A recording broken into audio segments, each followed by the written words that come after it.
A paz do Senhor, muito bom dia, que Deus abençoe a sua vida, que Deus abençoe sua semana, que ela seja próspera, que ela seja poderosa, que ela seja uma bênção. Aliás, um feliz mês de abril em nome de Jesus. E eu estou aqui para te convidar a continuar ler a Bíblia conosco aqui todos os dias. E nós vamos hoje ler os capítulos 10, 11 e 12 do primeiro livro de Reis. Nós vamos agora para a reta final da vida de Salomão, as suas pisadas na bola, a sua morte, a divisão do reino. Nós vamos ler tudo isso nesses 3 capítulos. Que Deus te abençoe e que a leitura seja muito abençoada para você e que você tenha uma boa semana em nome de Jesus. Vamos à nossa leitura? Primeiro livro de Reis, capítulo 10, a visita da rainha de Sabá. Quando a rainha de Sabá ouviu falar da fama de Salomão, que honrava o nome do Senhor, foi até ele para pô-lo à prova com perguntas difíceis. Chegou a Jerusalém com uma comitiva numerosa e uma imensa caravana de camelos, carregados de especiarias, grande quantidade de ouro e pedras preciosas. Quando se encontrou com Salomão, conversou com ele a respeito de tudo o que tinha em mente. Salomão respondeu a todas as perguntas dela. Nada era difícil demais para o rei explicar. Quando a rainha de Sabá percebeu quanto Salomão era sábio e viu o palácio que ele havia construído, a comida que era servida às mesas do rei, os alojamentos e a organização de seus oficiais e servos, os trajes esplêndidos que vestiam, os copeiros da corte, os holocaustos que Salomão oferecia no templo do Senhor, ficou muito admirado, ou muito admirada. Disse ela ao rei: é verdade tudo o que ouvi em meu país a respeito de suas realizações e de sua sabedoria. Não acreditava no que diziam até que cheguei aqui e vi com os próprios olhos. Aliás, não tinham me contado nem a metade. Sua sabedoria e prosperidade vão muito além do que eu vi. Como deve ser feliz seu povo? Que privilégio para seus oficiais estar em sua presença todos os dias, ouvindo sua sabedoria. Louvado seja o Senhor, o seu Deus, que se agradou de você e o colocou no trono de Israel. Por causa do seu amor eterno e do eterno amor do Senhor por Israel, ele o fez rei para governar com justiça e retidão. Então ela presenteou o rei com 4.200 quilos de ouro, especiarias em grande quantidade e pedras preciosas.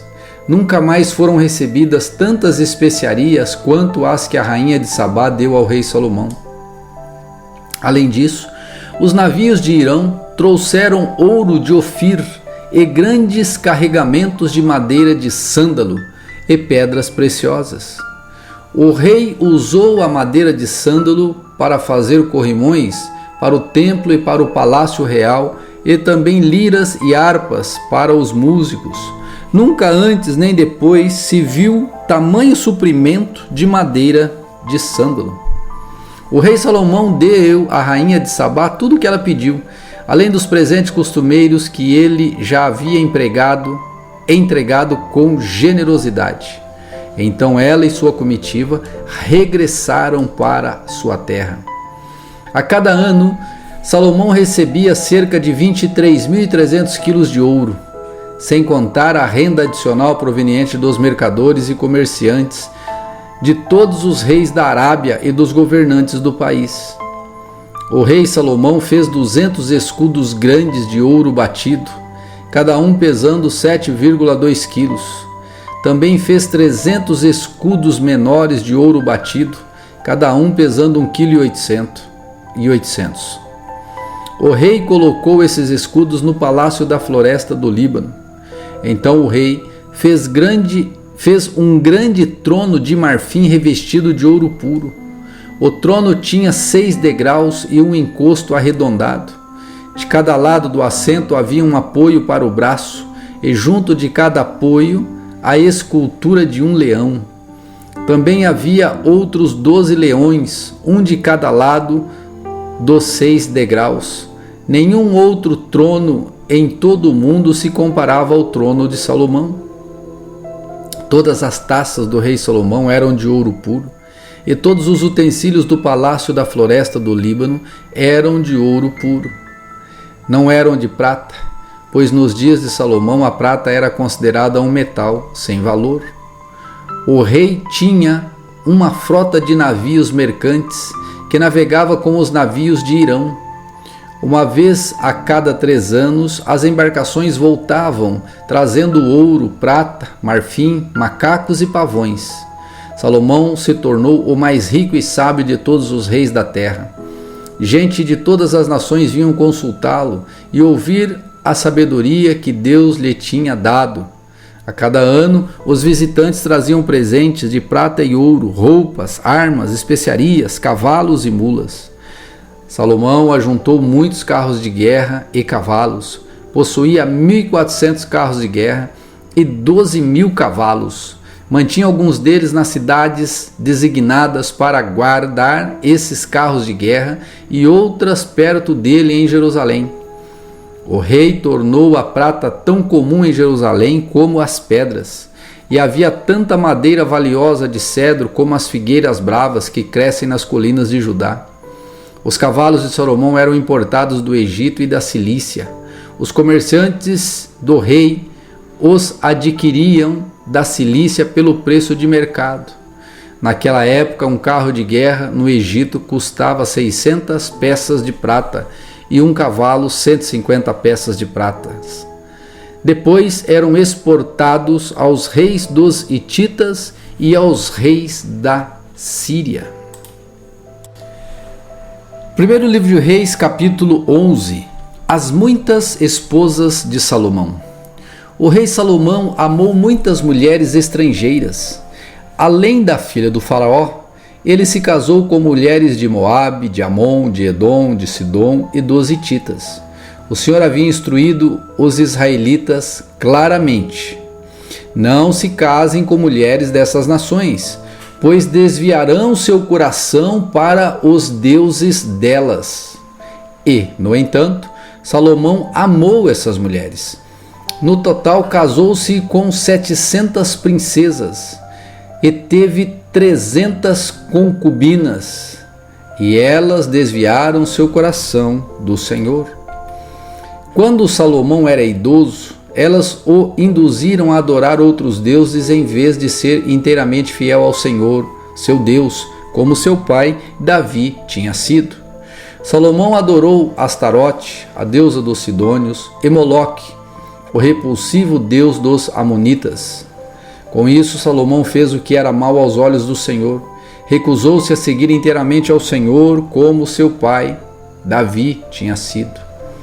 No monte que fica a leste de Jerusalém, chegou a construir um lugar de culto para Camus, o repulsivo deus de Moabe, e outro para Moloque, o repulsivo deus dos Amonitas. Salomão construiu esses lugares de culto para que suas esposas estrangeiras queimassem incenso e oferecessem sacrifícios aos deuses delas. O Senhor se irou com Salomão, porque o coração dele tinha se desviado do Senhor, o Deus de Israel. Que lhe havia aparecido 2 vezes. Ele tinha advertido Salomão especificamente de que não adorasse outros deuses, mas Salomão não obedeceu à ordem do Senhor. Por isso o Senhor lhe disse: uma vez que você não cumpriu minha aliança e desobedeceu a meus decretos, certamente tirarei o reino de você e o entregarei a um de seus servos. Mas por causa de seu pai Davi, não farei isso enquanto você estiver vivo. Tirarei o reino de seu filho, e ainda assim não tirarei dele o reino inteiro. Deixarei que governe sobre uma tribo, por causa de meu servo Davi e de Jerusalém, cidade que escolhi. Salomão tinha muitos adversários. Então o Senhor levantou o edomita Hadad, da família de Edom, para ser adversário de Salomão. Anos antes, Davi tinha derrotado Edom. Joabe, comandante do exército de Davi, tinha ficado para trás a fim de enterrar alguns soldados israelitas mortos na batalha. Enquanto estavam ali, mataram todos os homens de Edom. Joabe e o exército de Israel tinham permanecido ali 6 meses até matarem todos os edonitas. Contudo, Hadad e alguns dos oficiais de seu pai conseguiram fugir e seguiram para o Egito. Na época, Hadad era bem jovem. Partiram de Midian e foram a Parã, onde outros se juntaram a eles. Em seguida foram ao Egito e se apresentaram ao faraó, rei do Egito, que lhes ofereceu casas, sustento e terras. O faraó se agradou de Hadad, ele deu em casamento sua cunhada, a irmã da rainha Táfnis. A esposa de Hadad deu à luz a um filho chamado Genubate.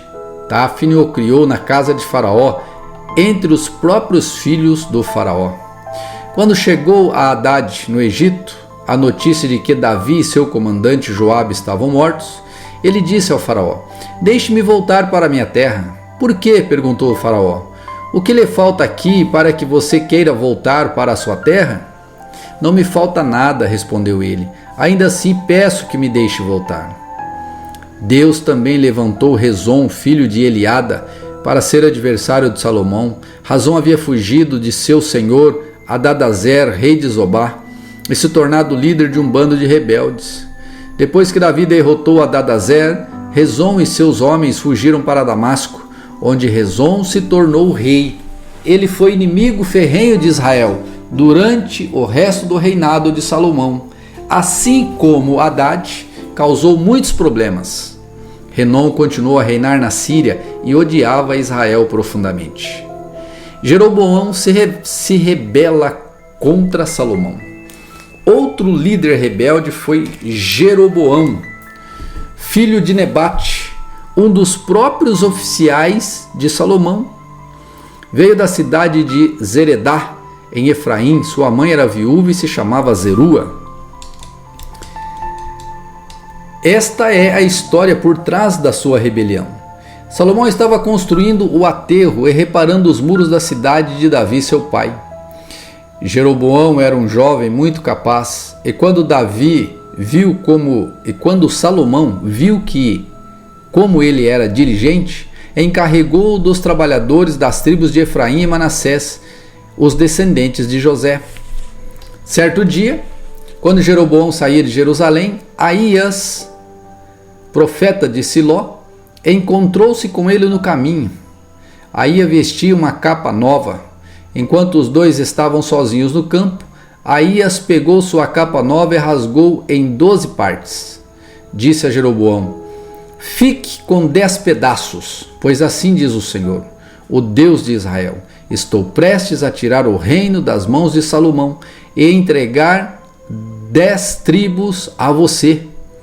Contudo, deixarei uma tribo para ele, por causa do meu servo Davi, e de Jerusalém, a cidade que escolhi dentre todas as tribos de Israel. Pois Salomão me abandonou e adorou Astarote, a deusa dos Sidônios, Camus, o deus de Moabe, e Moloque, o deus dos Amonitas. Não seguiu meus conselhos, nem fez o que me agrada. Não obedeceu a meus decretos e estatutos, como fez seu pai Davi. Contudo, não tirarei o reino inteiro de Salomão agora, por causa do meu servo Davi, a quem escolhi e que obedeceu a meus mandamentos e decretos. Manterei Salomão no governo enquanto ele viver. Mas tirarei o reino do filho dele e darei 10 tribos a você. O filho de Salomão terá uma tribo para que os descendentes de meu servo Davi continuem a brilhar como lâmpada em Jerusalém, a cidade que escolhi como lugar para meu nome. Eu o colocarei no trono de Israel, e você governará sobre tudo que o seu coração desejar. Se der ouvidos ao que te digo, seguir meus mandamentos, e fizer o que me agrada, e se obedecer aos meus estatutos e mandamentos, Como fez meu servo Davi, sempre estarei com você. Estabelecerei para você uma dinastia, como fiz com Davi, e lhe darei Israel. Por causa do pecado de Salomão, castigarei os descendentes de Davi, mas não para sempre. Salomão tentou matar Jeroboão, mas ele fugiu junto de Sisaque, rei do Egito, e ficou ali até a morte de Salomão. Os demais acontecimentos do reinado de Salomão, incluindo todos os seus feitos e sua sabedoria, estão registrados no livro dos Atos de Salomão.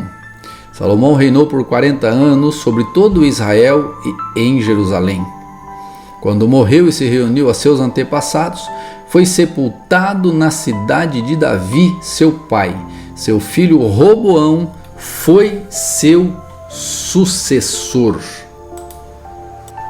Primeiro livro de Reis, capítulo 12. As tribos do norte se rebelam. Roboão foi a Siquém, onde todo Israel havia se reunido para proclamá-lo rei. Quando Jeroboão, filho de Nabate, soube disso, voltou do Egito, para onde havia fugido do rei Salomão. Os líderes de Israel convocaram Jeroboão e ele e toda a comunidade de Israel foram falar com Roboão. Seu pai foi muito duro conosco, disseram. Alivia a carga pesada de trabalho e de impostos altos que seu pai nos obrigou a carregar. Então seremos seus súditos leais. Roboão respondeu: deem-me 3 dias para pensar, depois voltem para saber minha resposta. E o povo foi embora. O rei Roboão discutiu o assunto com os homens mais velhos que haviam sido conselheiros de seu pai Salomão. O que vocês aconselham? Perguntou ele. Como devo responder a este povo? Eles disseram: se o Senhor estiver disposto a servir este povo hoje e lhe der uma resposta favorável, eles serão seus súditos leais para sempre. Mas Roboão rejeitou o conselho dos homens mais velhos e pediu a opinião dos jovens que haviam crescido com ele e agora o acompanhavam. O que vocês aconselham? Perguntou ele. Como devo responder a este povo que deseja que eu alivie as cargas impostas por meu pai? Os jovens responderam: você deve dizer o seguinte a essa gente que diz que seu pai foi muito duro com eles e que pede alívio. Meu dedo mínimo é mais grosso que a cintura de meu pai. Sim, meu pai lhes impôs cargas pesadas, mas eu as tornarei ainda mais pesadas. Meu pai os castigou com chicotes comuns, mas eu os castigarei com chicotes de ponta de metal. 3 dias depois, Jeroboão e todo o povo voltaram para saber a decisão do rei, como ele havia ordenado. Roboão lhes respondeu com aspereza, pois rejeitou o conselho dos homens mais velhos e seguiu o conselho dos mais jovens. Disse ao povo: meu pai lhes impôs cargas pesadas, mas eu as tornarei ainda mais pesadas. Meu pai os castigou com chicotes comuns, mas eu os castigarei com chicotes de ponta de metal. Assim o rei não atendeu o povo. Essa mudança nos acontecimentos foi da vontade do Senhor, pois cumpriu a mensagem do Senhor a Jeroboão, filho de Nebate, por meio do profeta Aías de Siló. Quando todo Israel viu que o rei não iria atender a seu pedido, respondeu: abaixo a dinastia de Davi, o filho de Jessé nada tem a nos oferecer. Volte para casa, Israel. E você, Davi, cuide da sua própria casa. Então o povo de Israel voltou para casa. Roboão, porém, continuou a governar sobre os israelitas que moravam nas cidades de Judá. O rei Roboão enviou Adonirão, encarregado dos trabalhos forçados, para restaurar a ordem, mas o povo de Israel o apedrejou até a morte. Quando essa notícia chegou ao rei Roboão, ele subiu rapidamente em sua carruagem e fugiu para Jerusalém. Até hoje, as tribos do norte de Israel se recusam a ser governadas por um descendente de Davi. Quando o povo de Israel soube que Jeroboão tinha voltado do Egito, convocou uma assembleia e o proclamou rei sobre todo Israel. Apenas a tribo de Judá permaneceu leal à família de Davi. Quando Roboão chegou a Jerusalém, mobilizou os homens da tribo de Judá e Benjamim, 180.000 dos melhores soldados, para guerrearem contra Israel e recuperarem o reino. Deus, porém, falou a Semaías, homem de Deus: diga a Roboão, filho de Salomão, rei de Judá, e a todo o povo de Judá e Benjamim, e ao restante do povo: assim diz o Senhor, não lutem contra seus compatriotas, os israelitas. Voltem para casa, pois eu mesmo fiz isso acontecer. Eles obedeceram a palavra do Senhor e voltaram para casa, conforme o Senhor havia ordenado. Então, Jeroboão fortificou a cidade de Siquém, a região montanhosa de Efraim, e se estabeleceu ali. Mais tarde, fortificou Peniel. Jeroboão pensou: se eu não tiver cuidado, o reino voltará à dinastia de Davi. Quando o povo for a Jerusalém para oferecer sacrifícios no templo do Senhor, voltará a ser leal a Roboão, rei de Judá. Eles me matarão e o proclamarão rei deles. Então, seguindo a recomendação de seus conselheiros, o rei fez 2 bezerros de ouro e disse ao povo: é complicado demais ir a Jerusalém para adorar. Veja, Israel, estes são os deuses que tiraram vocês do Egito. Colocou um dos bezerros em Betel e o outro em Dan, nos 2 extremos de seu reino.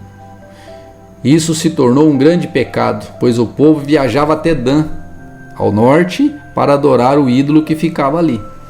Jeroboão também construiu santuários idólatras e designou para serem sacerdotes homens do povo, que não eram da tribo sacerdotal de Levi. Instituiu uma festa religiosa em Betel, no 15º dia do 8º mês, uma imitação da festa celebrada todos os anos em Judá. Ali em Betel, Jeroboão ofereceu sacrifícios aos bezerros que havia feito e designou sacerdotes para os santuários idólatras que havia construído. No 15º dia do 8º mês, data que ele mesmo tinha definido, ofereceu sacrifícios no altar em Betel. Instituiu desse modo uma festa religiosa para Israel e subiu ao altar para queimar incenso.